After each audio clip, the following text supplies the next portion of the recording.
Una tatizo la presha na umekazana kutumia booster kila siku, litakalo kutokea utakuwa hauna namna ya kuweza kulidhibiti. Unapokuwa na changamoto ya presha, mishipa yako ya damu pia inakuwa na tatizo. Kwa unapotumia booster inaweza ikakuletea shida kubwa sana katika mishipa ya damu, hatimaye ikakuletea madhara makubwa ambayo yanakuwa hayawezekani tena kuweza kuyatibu. Afya yako ni uwekezaji wako. Kama una presha, hakikisha pia unatibu changamoto ya presha. Safisha mishipa yako ya damu ili kuwezesha supply ya damu kuweza kufika ya kutosha kwenye maumbile yako ya kiume.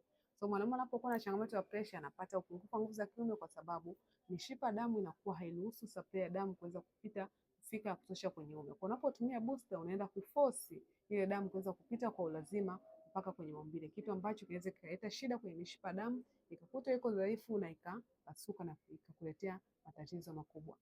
Hakikisha unaanza na chanzo cha tatizo unapokuwa na tatizo la upungufu wa nguvu za kiume. Unapokuwa na tatizo la upungufu wa nguvu za kiume, usipotibu chanzo chake, hilo tatizo utahangaika nalo miaka yote na usiweze kupata matokeo ya kudumu. Utakuwa unapata matokeo ya on and off.